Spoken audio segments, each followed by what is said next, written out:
Oh ya. Baik, selamat datang Miss Helen.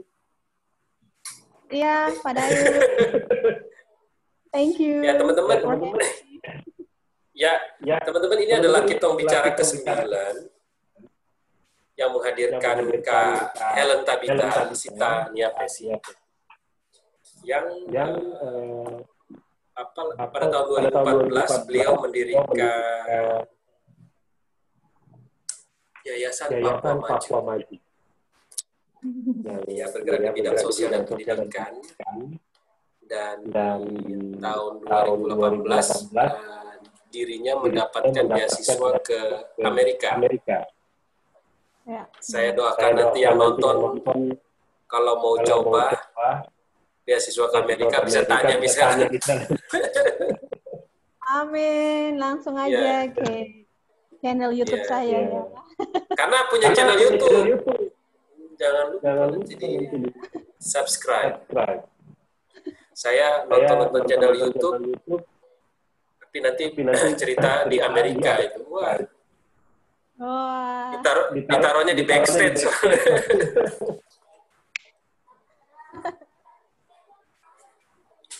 Ya, Miss Helen boleh cerita? Boleh cerita yang tadi ya. Yang mana, yang dari sekolah atau langsung aja ke yang hanya dari yang sekolah aja ya. Minta maaf ya. Oke, jadi saya lahir di Maluku, terus waktu saya umur 10 tahun saya pindah ke Papua, ke kota Sorong. Terus saya menyelesaikan semua pendidikan saya di kota Sorong. Tahun 2014 saya mendirikan yayasan, namanya Yayasan Papua Maju, yang bertujuan untuk membantu teman-teman yang kurang mampu agar bisa melanjutkan pendidikan mereka. Jadi yayasannya memang berdiri di bidang pendidikan, sosial pendidikan. Jadi di yayasan itu kerjaannya kami yaitu mencari dan menseleksi adik-adik yang lagi kuliah di SMP, yang lagi sekolah di SMP, SMA, dan juga di kuliah. Jadi kita menyeleksi mereka, terus yang terpilih itu yang akan dapat beasiswa atau dana bantuan pendidikan namanya.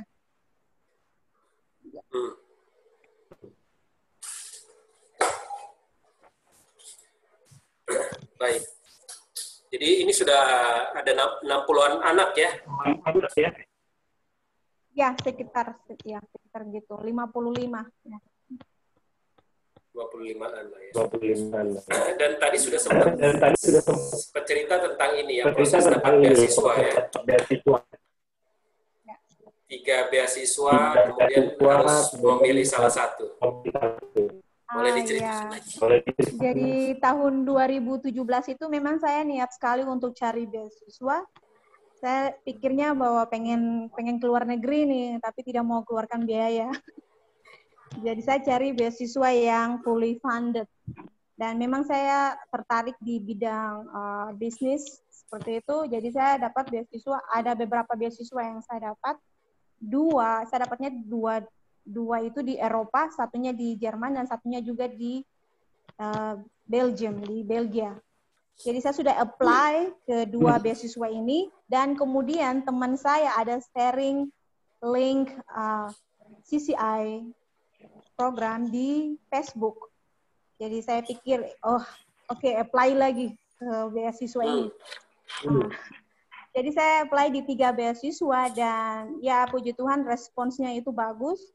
Tapi kemudian saya harus memilih mana yang saya harus fokus, karena kan ada proses seleksinya gitu.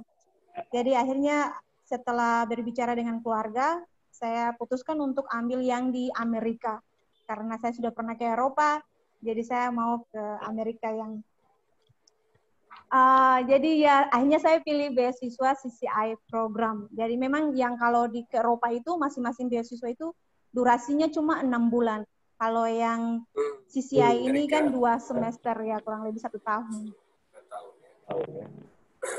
Jadi tadi Miss Helen juga sempat cerita ya, jadi bagaimana pengalaman sekolah, kemudian memilih bahasa.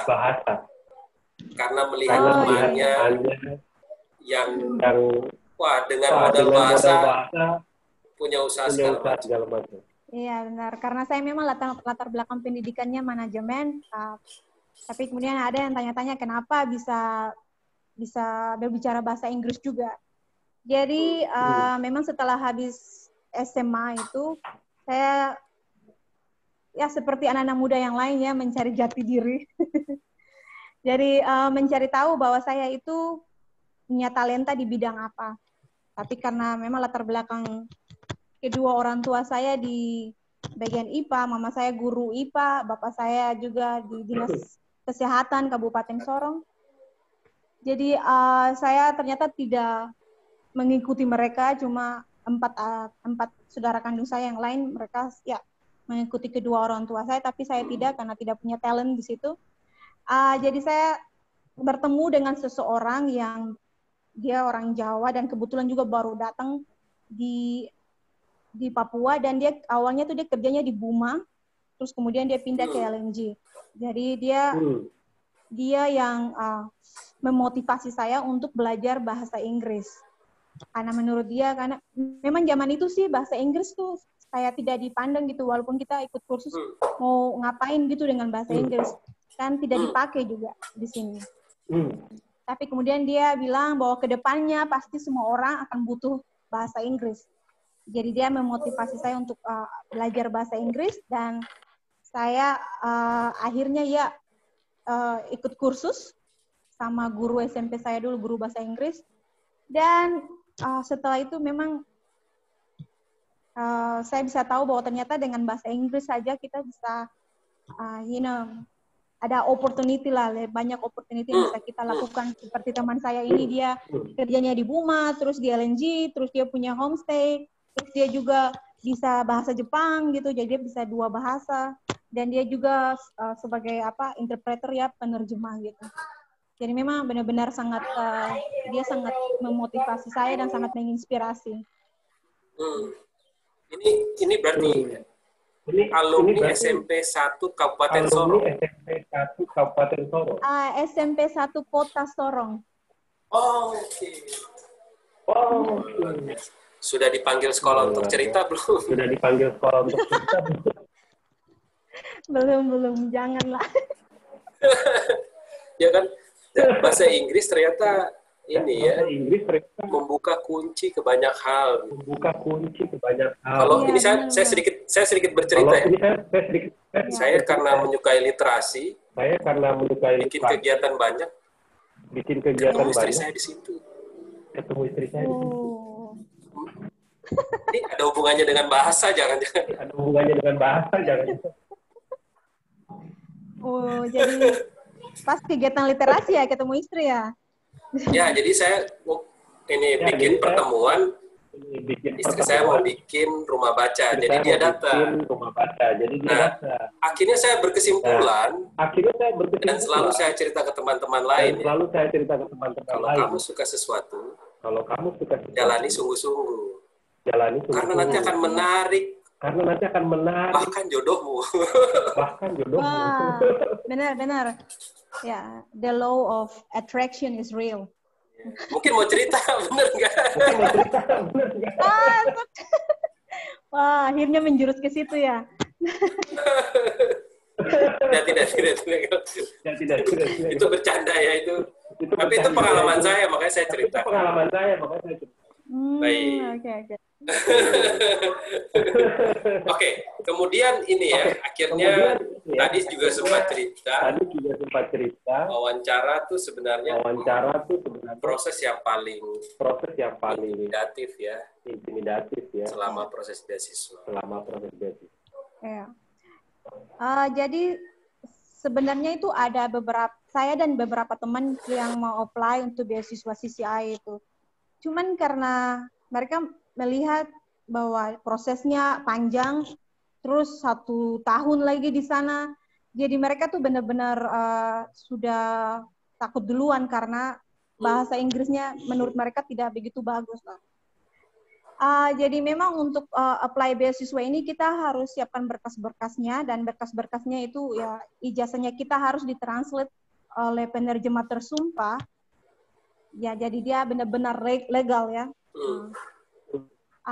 Terus kemudian kita harus punya sertifikat TOEFL, dan kemudian kita harus mengisi formulir pendaftaran yang di dalamnya ada 12 halaman formulir pendaftaran, dan juga ada esai di dalamnya. Jadi kita harus menulis esai. Ya sebenarnya berkasnya cuma itu sih sebenarnya. Sama ini surat keterangan bekerja, jadi dia harus minimal 2 tahun. 2 tahun ya. Sekarang saya baca itu sudah 1 tahun ya, minimalnya 1 tahun. Kalau dulu sih 2 tahun yang saya baca. Jadi lebih pendek lagi ya. Jadi lebih pendek. Ya, tapi tadi ada bahasan menarik ya. 12 soal tentang personality. Menulis tentang introvert. Ya. Bagus, menarik. Iya. Jadi kita setelah berkasnya itu kita siapkan, terus kita kirim ke Jakarta, dan kemudian kita tunggu sekitar 1 bulan, akan ada pemberitahuan lewat email apakah kita lanjut ke tahap selanjutnya atau tidak. Jadi tahap selanjutnya itu adalah interview dan juga tes TOEFL lagi. Mungkin don percaya tompung sertifikat kah, jadi don kasih kita tes lagi di sana. Jadi tes TOEFL-nya itu kita harus tinggal di sana sekitar 2 hari ya, kalau tidak salah waktu itu saya 2 hari di sana. Jadi karena beasiswa CCI program ini fully funded, jadi tidak usah khawatir, semuanya itu ditanggung. Semua ditanggung oleh Minef. Jadi tiketnya, akomodasi hotelnya, terus ada uang saku juga, jadi semua ditanggung. Jadi setelah proses seleksi dan tes TOEFL lagi, kita akan lanjut ke tahap selanjutnya, yaitu medical check-up.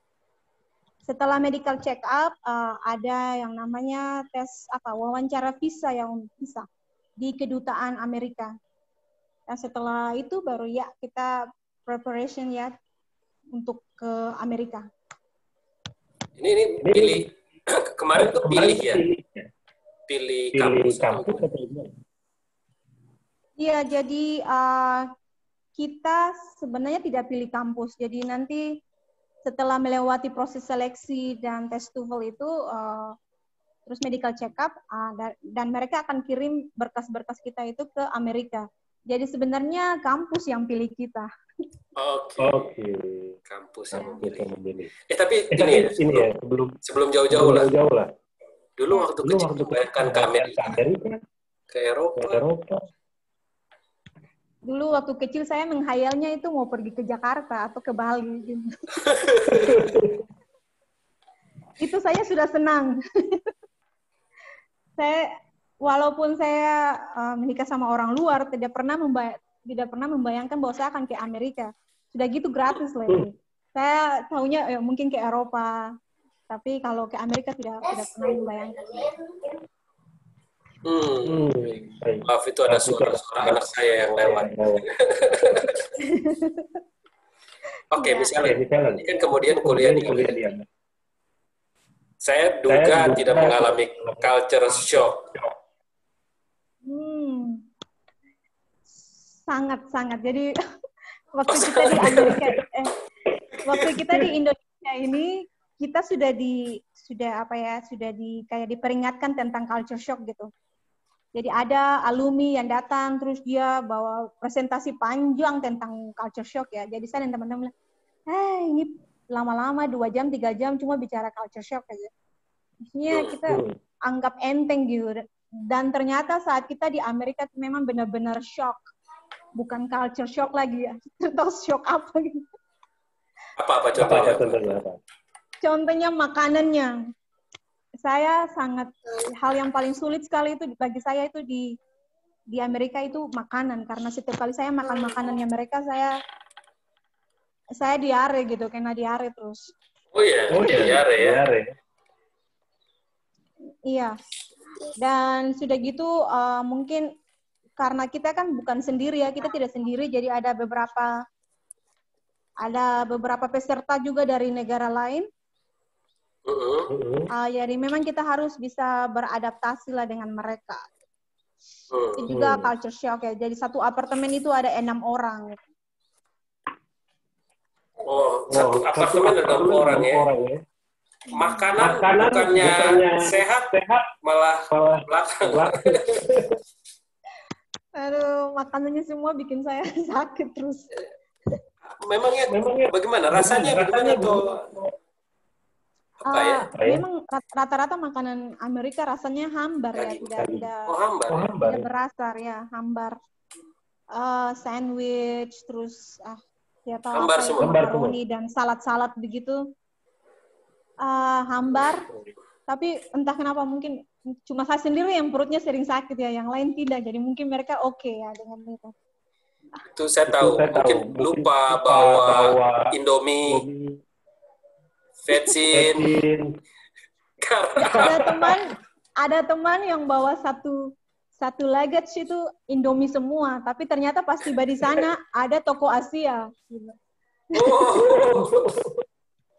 Jadi tinggal kita belanja aja di sana, walaupun memang harganya sedikit lebih mahal dari toko biasa. Baik, itu kan makanan. Apalagi yang mengejutkan? Yang mengejutkan itu adalah cuacanya di sana. Jadi kita datangnya itu musim panas, tapi musim panasnya kayak kayak tetap dingin gitu. Bagi kita dingin aja. Jadi pas tiba musim panas, terus kita masuk ke musim gugur, itu lebih dingin lagi. Jadi saya pernah itu lagi bicara sama ada teman sekelas, itu tidak rasa bahwa ternyata ingus saya tuh keluar semuanya. Oh iya. Jadi itu memang super dingin. Padahal masih musim gugur gitu. Jadi sudah dingin. Terus mungkin hati-hati juga buat teman-teman yang lain, karena ada teman saya yang kakinya kena kram. Terus ada yang dari Indonesia juga, dari Manokwari, itu dia sampai kena apa dia bilangnya itu. Ada istilah medisnya, itu. Jadi dia punya wajah sebelah itu, bukan merah-merah tapi stiff, kaku. Jadi kita kiranya dia kena stroke, karena dia tidak bisa ngomong, dia langsung gitu. Jadi kita bawa ke dokter, malah langsung kita telepon 911 ya sampai datang. Terus bawa ke dokter, dan setelah 7 hari treatment sama minum obat gitu, akhirnya bisa kembali lagi. Tapi dia punya bibir tuh memang kayak orang kena stroke gitu, jadi 7 hari itu dia tidak bisa bicara sama kita. Tapi kembali normal ya? Ya, kembali normal ya.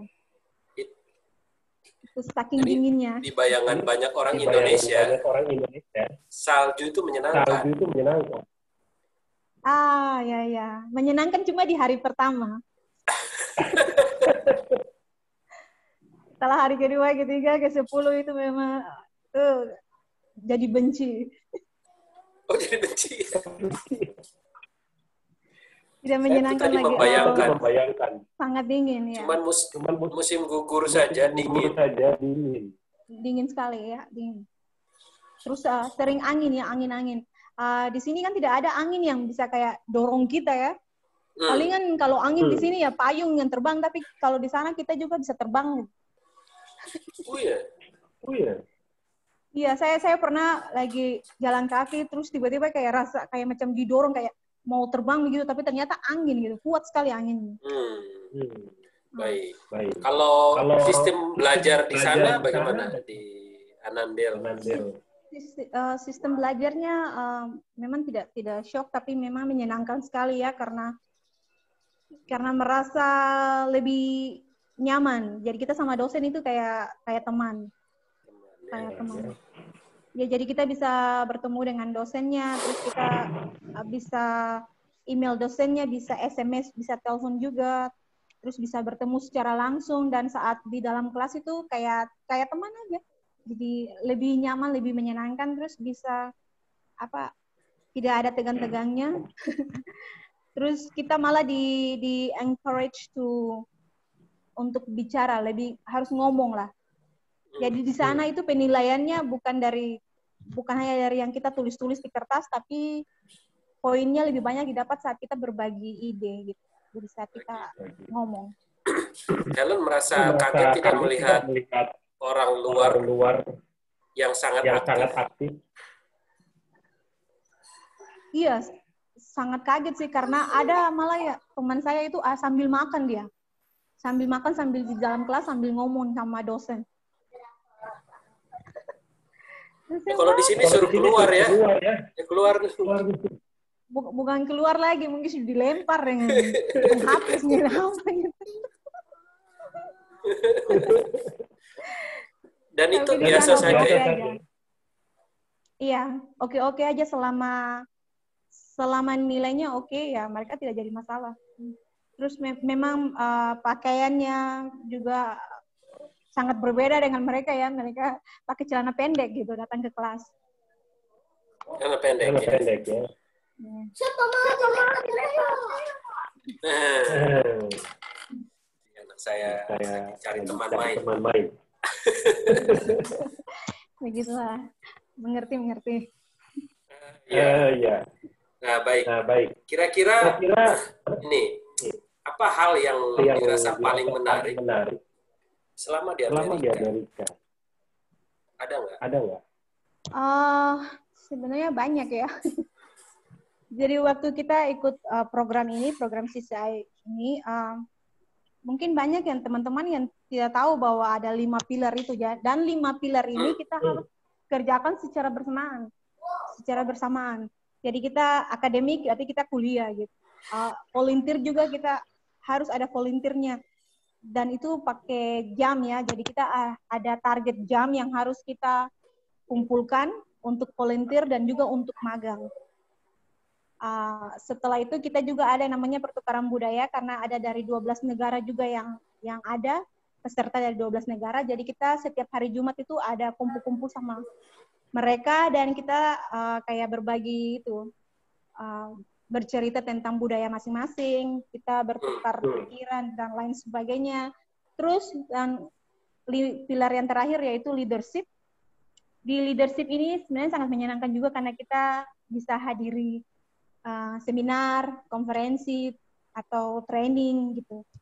Jadi memang kita benar-benar dilatih di sana, walaupun sebenarnya capek ya, karena ini semua dilakukan secara bersamaan. Jadi mau pikir PR kah, pikir jam untuk volunteer atau internship, dan di internship juga kan ada tugas gitu yang harus kita kerjakan ya.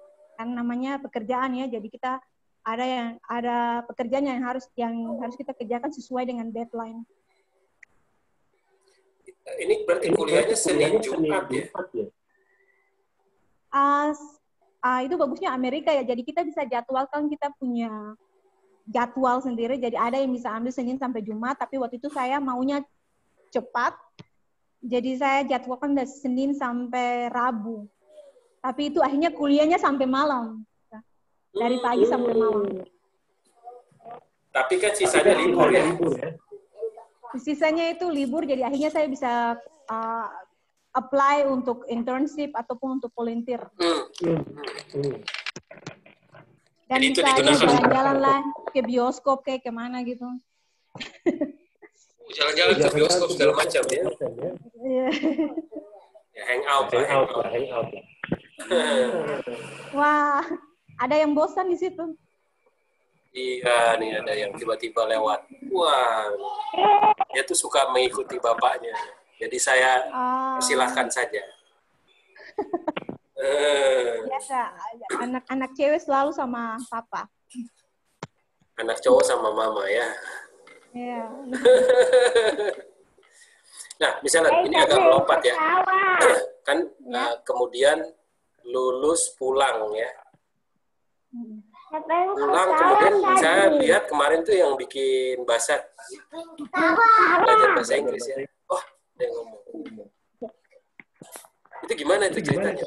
Itu sebelumnya kan sudah bikin ya? Iya, sebelumnya memang sudah bikin. Jadi sudah ada English Screen Club, malah sudah terdaftar juga di Dinas Pendidikan. Jadi memang sengaja buat untuk bisa memfasilitasi teman-teman yang mau belajar bahasa Inggris sih.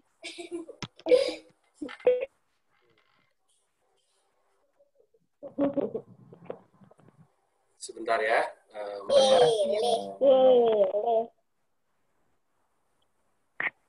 Ya. Maaf ya. Kasih dulu ya. Baik, misalnya boleh cerita. Nih, sate.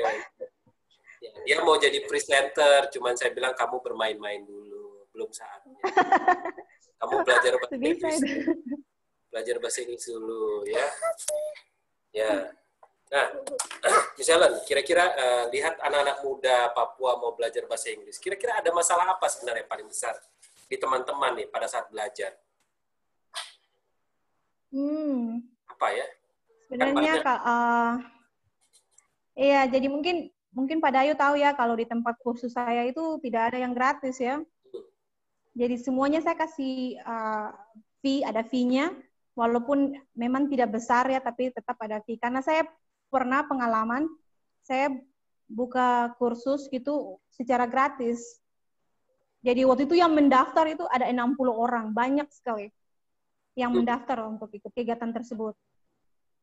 Tapi karena tempat ya kita terimanya cuma 20 orang. Dari 20 orang ini karena gratis, jadi mereka itu datangnya suka-suka datang, suka-suka tidak gitu. Jadi dari situ saya memang saya belajar bahwa kalau menurut saya ilmu itu saya tidak mau kasih yang gratis-gratis. Dan akhirnya setelah saya kasih fee, dan fee itu bisa membantu mereka untuk bisa lebih berkomitmen gitu. Lebih serius. Mereka datang untuk lebih serius lagi untuk belajar bahasa Inggris.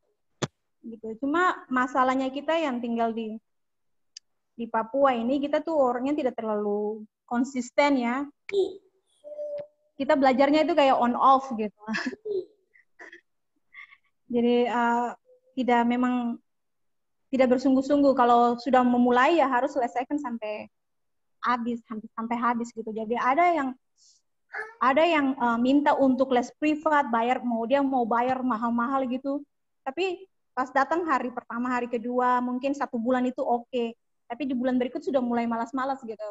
Jadi saya merasa memang akhirnya saya tahu kalau ternyata kita tuh orangnya memang on off. Jadi tidak bisa berkomitmen, tidak bisa berkonsisten gitu. Mungkin goalnya tidak begitu kuat atau bagaimana motivasinya. Tapi seperti itu yang saya lihat sih bagi kita yang di Papua. Ini ini kan kita bisa bilang soal etos ya, etos kerja lah, ya. Disiplinan. Ya, kalau di Amerika gimana? Di Amerika itu sangat luar biasa disiplin.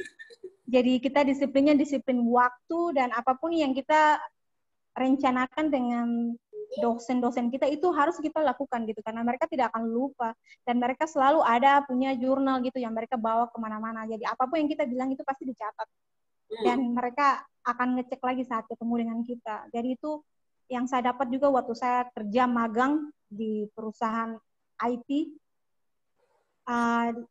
Itu benar-benar sangat disiplin. Jadi walaupun saya punya banyak kegiatan yang lain ya, dengan CCI program kita harus pergi ke Arizona, kita harus ke Texas gitu, tapi tugas saya harus dikerjakan gitu. Dan kalau tidak dikerjakan, bosnya suka ancam-ancam mau pecat gitu. Jadi memang benar-benar harus disiplin dengan waktu, terus juga harus berkomitmen dengan apa yang kita ucapkan itu harus kita lakukan. Baik, jadi kendalanya di Papua atau di Sorong lah ya teman-teman yang mau belajar. Ini dari contoh kasus belajar bahasa Inggris adalah sikap yang tidak konsisten ya. Tidak hangat-hangat saja ya, masih hangat-hangat saja ya. Mereka mau-mau aja tapi tidak serius gitu. Mungkin maunya bisa langsung bahasa Inggris tanpa belajar. Iya, mereka kalau di sana kita menikmati proses ya, di sini mereka tidak sabaran. Tidak sabaran. Tapi potensinya ada ya kalau menurut Michelle. Potensinya sangat ada, sangat-sangat luar biasa sekali. Tidak ada yang bodoh di sini, semuanya pintar dan semuanya punya kemampuan lah. Jadi ada beberapa, tidak semua ya yang seperti itu ya. Ada beberapa teman yang akhirnya, ada teman saya yang sama-sama kita berkomitmen untuk belajar bahasa Inggris, dan sekarang dia sudah kerja di Australia. Ya, tapi sebelum dia ke Australia, dia bekerja juga dulu tuh di perusahaan di Kaimana, perusahaan dari Prancis, dan dia diterbangkan ke Bali, dan dari Bali dia ke Australia. Jadi banyak teman-teman yang akhirnya benar-benar berfokus dan mereka akhirnya berhasil gitu. bakat fokus dan kedisiplinannya luar biasa. Iya. Ya, nanya lagi nih, misalnya tidak berminat lanjut sekolah lagi. Sebenarnya mau sih. Cuma gitulah, mungkin bagi kita yang sudah menikah nih agak-agak semuanya harus dikompromikan dengan pasangan. Tapi kan pasangan mendukung kan kalau kuliah lagi ya. Ya, mendukung sih, ya mendukung. Nah, kalau Pak Dayu gimana? Kalau saya? Kalau Pak Dayu, jadi ya, rencananya. Ini cerita ya, tapi saya mau bilang dulu, ini kita 10 menit lagi habis, jadi anggap saja ini yang terakhir. Ya. Saya dulu akhirnya harus menunggu istri saya kuliah dulu. Jadi saya sempat 5 tahun mempersilahkan istri saya untuk sekolah dulu. Jadi saya jaga anak sambil kerja supaya istri saya bisa sekolah. Oke. Ya sekarang istrinya sudah selesai kan? Ini sudah selesai, dia bilang kamu boleh sekolah. Tapi belum dapat beasiswa. Oh belum. Artinya lagi mencoba ya, tapi kan belum toh. Belum dapat beasiswa, sudah dapat datang COVID ya, tidak tahu selesai. Iya benar ya. Parah ini COVID corona. Tapi saya sangat senang melihat teman-teman perempuan terutama yang punya impian sekolah tinggi, karena ini ya, fondasi keluarga masyarakat itu memang di perempuan menurut saya ya. Amin. Jarang-jarang ada laki-laki yang berpikiran seperti Pak Dayu gitu. Oh iya. Karena kita di Papua nih kebanyakan masih men's world, you know. Ya, saya pikir itu penting ya, karena pasti kalau misalnya kan yang diingat anak, gitu, pendidikan anak, bagaimana dia bacaannya baik segala macam. Itu ya, jadi fondasi penting gitu, dan kita perlu tahu secara genetik itu kepintaran anak paling besar turun dari ibu. Benar sekali, ya. Jadi saya sih mendoakan misalnya kemudian nanti bisa sekolah lagi. Karena kan banyak di Papua terutama yang dapat banyak beasiswa lah dari Australia dan beasiswa yang afirmasi khusus untuk Papua juga ada. Chevening baru buka, segala macam. Iya benar. Kalau ya mudah-mudahan sih dapat beasiswa yang bisa boyong keluarga gitu. Kalau enggak ya sabar-sabar dulu lah pasangannya di Indonesia. Tunggu corona selesai dulu nih. Iya. Oke, misalnya ini mungkin pertanyaan terakhir atau pernyataan terakhir, misalnya ini kan ditonton nanti oleh banyak teman-teman, baik yang dulu pernah belajar sama misalnya maupun yang punya impian bisa sekolah. Kira-kira apa yang misalnya mau bagikan buat teman-teman ini yang nonton? Bebas, silakan. Iya, saya sih berharap agar teman-teman yang punya impian itu mereka, walaupun kalian punya impian, tapi harus ada action, ada action plan ya buat untuk mencapai impian tersebut. Jadi dibuat goalnya, kemudian step-stepnya apa yang harus dilakukan agar bisa mencapai goalnya tersebut. Kalau memang ingin dapat sertifikat TOEFL, ada beberapa kemarin yang ikut tes TOEFL dan gagal karena mereka tidak punya persiapannya cuma 2 minggu. Sedangkan setahu saya kalau untuk tes TOEFL begitu, saya dulu persiapannya itu 2 bulan lah sebelum tes TOEFL. Jadi harapan saya semoga mereka tuh bisa punya perencanaan yang matang dan bisa konsisten lah komitmen untuk melakukan mereka punya step-step hingga mencapai target mereka. Terus bagi teman-teman yang mau apply beasiswa CCI program, jangan tunggu sampai bahasa Inggrisnya mantap ya. Jadi langsung apply aja. Kalau memang sudah bahasa Inggris kalian sudah mencapai 450 untuk TOEFL ITP, jangan khawatir karena nanti di Amerika itu ada kelas pemantapan bahasa selama 1 bulan. So, di sana pasti kalian akan lebih dipaksa lagi untuk berbicara bahasa Inggris, dan pengalaman saya, teman saya yang dari Brasil itu dia, karena mereka memang tidak ada namanya tes TOEFL di sana, mereka tidak tahu seleksinya mereka seperti apa. Saat dia datang itu kita pakai body language sama dia, karena dia tidak bisa berbahasa Inggris. Tapi kemudian sehabis program, dia bahasa Inggrisnya yang paling oke, yang paling bagus. Oke. Terima kasih banyak, Michelle. Terima kasih Pak Dayu. Ya, cerita-cerita ini nanti akan saya sebarkan melalui IGTV dan YouTube. Ya. Terima kasih Pak Dayu. Kalau saya melihat Helen tuh, saya melihat ini ya, leader ya, sosok leader lah, yang perlu untuk mencoba sekolah lagi. Kalau saya melihat gitu.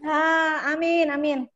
Sekolah atau ini ya, short course, tapi harus ini ya, dapat challenge, tantangan baru yang sifatnya ini dan akademik, kemudian jejaring. Iya, benar. Terima kasih Pak Dayu. Semoga Pak Dayu juga sukses dengan Kitong Bicara. Sangat baik sekali, bisa membantu teman-teman yang lain. Amin. Terima kasih banyak, Miss Helen. Terima kasih ya. Bye-bye. Terima kasih Pak Dayu. Bye-bye.